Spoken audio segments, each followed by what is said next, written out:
অভিজ্ঞান বাবু, যা সাক্ষ্য প্রমাণ দেখছি তাতে এটা প্রমাণিত ওই কারখানাটার মালিক আপনি।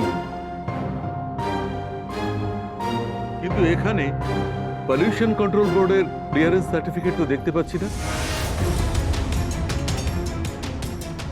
সেটা অনেকদিন করানো হয়নি, একথা আপনি জানেন না? পুলিশ রিপোর্ট যা তাতে দেখা যাচ্ছে করানো হয়নি। আপনি কেমিক্যাল নিয়ে ব্যবসা করছেন, বলছেন বেবি ফুড বানান।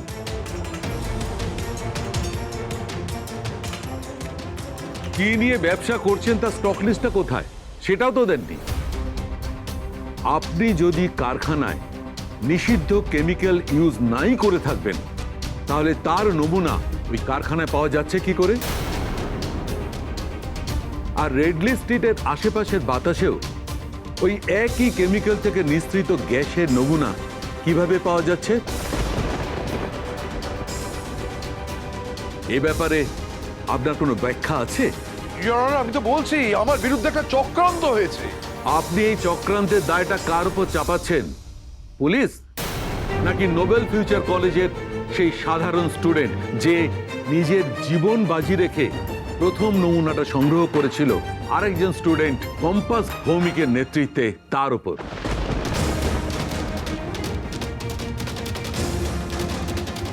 আচ্ছা, এই কম্পাস ভৌমিকই তো আপনার নামে কমপ্লেন করেছিলেন। এত রকম অনিয়ম দেখার পর কোন গ্রাউন্ডে আপনাকে জামিন দেব? ইওর অনার, আমি কিছু বলতে চাই।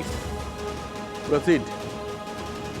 ইওর অনার, অভিজ্ঞানবাবু কিছু নথি পেশ করে আদালতকে বিভ্রান্ত করার চেষ্টা করছেন। আমি ওনার জামিন নামঞ্জুর করার আবেদন করছি।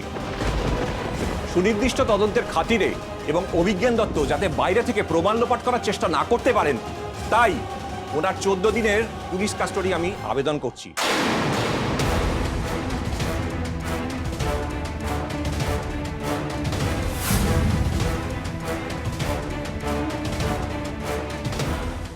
Objection your honour. Your honour, আমি 70 বছরের বৃদ্ধ। আমার আমার আমার মেডিকেল রিপোর্টগুলো দেখলে আপনি বুঝতে পারবেন যে এটা কতখানি প্রাণঘাতী হতে পারে আমার জন্য। আমি আমি আমি আপনার সামনে আমার মেডিকেল সার্টিফিকেটগুলো রাখছি, আপনি সেটা দেখুন প্লিজ।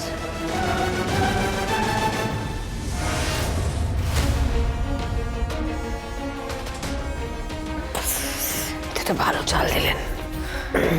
এটা দেখিয়ে কি জামিন হয়ে যেতে পারে? সম্ভাবনা আছে।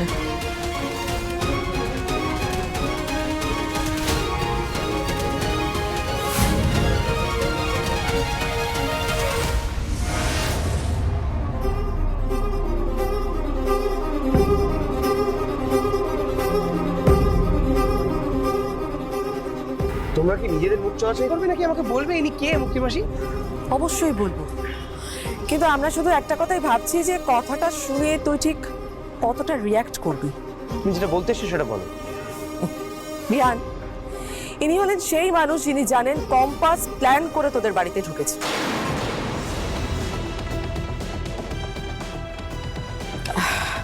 বিহান, দেখ বিহান, তোর বাবার সাথে যাই হোক না কেন, আমি যাই করে থাকি না কেন, আমি তোদের বাড়ি ছেড়ে বেরিয়ে এসেছি যাতে তোরা ভালো থাকতে পারিস। আর কোনোদিনও তোদেরকে আমি ডিস্টার্ব করেছি বা করিনি তো। কিন্তু বিহান, আজ আমি তোকে কটা কথা বলতে চাই। দেখ, তোর সারাটা জীবন খারাপ কাটবে, একটা খারাপ মেয়ের সাথে তোর জীবনটা জুড়ে থাকবে, আর যে মেয়েটা তোকে সত্যি মন থেকে ভালোবাসে সেই মেয়েটা তোর থেকে দূরে থাকবে। এটা আমি কোথাও ঠিক মেনে নিতে পারছি না। দেখ বিহান, খালি চোখে দেখে তোর হয়তো মনে হতে পারে মোনালিসা খুব খারাপ একটা মেয়ে, কিন্তু মোনালিসা ইজ ভেরি স্ট্রেট। ওর অনুভূতিগুলো খুব পিওর, খুব পরিষ্কার। ও তো তোকে খুব ভালোবাসে, তাই ও ভুল করেছে। ওর কাছে ভালোবাসা, যুদ্ধ সব এক। কোনটা ন্যায় কোনটা অন্যায় ও ভুলে গেছে। ও শুধুমাত্র তোকে পেতে চেয়েছে বিহান। আর ওই মেয়েটা কম্পাস প্ল্যান করে তোদের বাড়িতে ঢুকে পড়েছে। এক কথা বারবার রিপিট করো না তো। সব শুনেছি, সব জেনেছি। এর সাথে এনার কি সম্পর্ক সেটা বলো। সেটা না হয় ওনাকেই জিজ্ঞেস করে না, উনি কম্পাসের বিষয়ে কি জান। কম্পাস ভৌমিকের ব্যাপারে আপনি কি জানেন বলুন।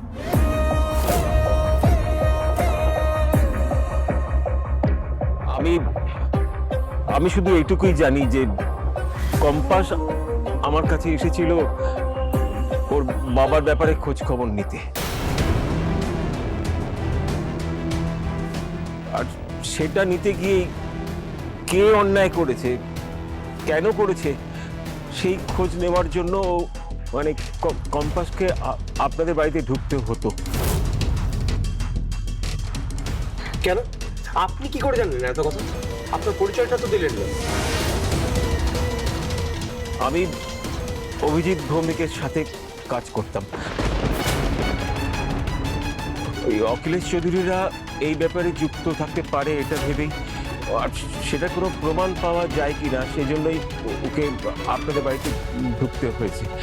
ব্যাস, ওর সঙ্গে লাস্ট আমার এটাই কথা হয়েছে।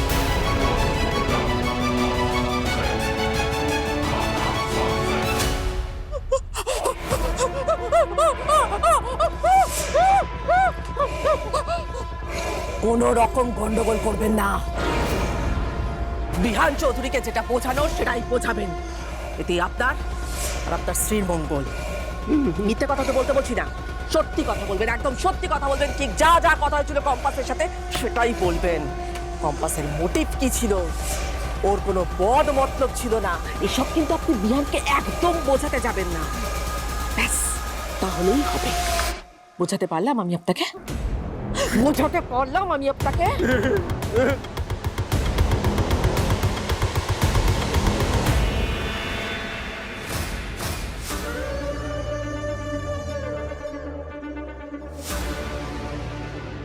বিহান, বিহান তুমি একদম টেনশন নিও না, আর প্লিজ আমাকে মিসআন্ডারস্ট্যান্ড করো না বিহান। দেখো, আমি কিন্তু দাদুর হিয়ারিংয়ে না গিয়ে তোমাকে এখন এটা জানাতে এসেছি, কারণ তুমি আমার কাছে সব থেকে বেশি ইম্পর্টেন্ট বিহান। কম্পাসের প্রতি তোমাদের এই উচ্চ ধারণা, সেটা ভাঙিয়ে দেওয়ার জন্যই আমি এটা করেছি বিহান।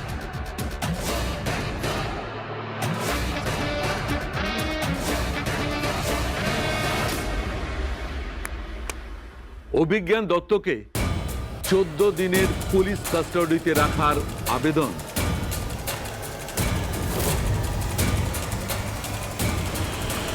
মঞ্জুর করা হলো।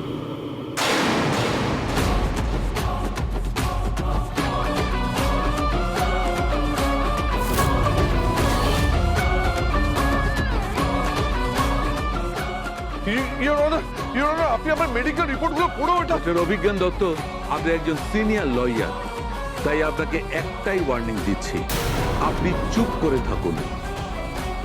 আমি পুলিশকে নির্দেশ দিচ্ছি, জেরার সময় যেন অভিজ্ঞান দত্তর শারীরিক অবস্থার কথা মাথায় রাখা হয় এবং তার যেন যথাযথ মেডিকেল চেক আপ করা হয় আর তার রিপোর্ট কোর্টে পেশ করা হয়। অভিজ্ঞান দত্তর বিরুদ্ধে যে অভিযোগ উঠেছে তাতে মানুষের জীবন মরণের প্রশ্ন জড়িত। আদালত একথা মানছে, তাই ওনার জামিনের আবেদন না মঞ্জুর করছে।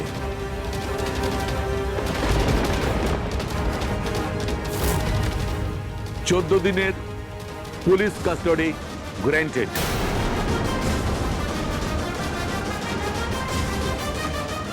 Court is adjourned.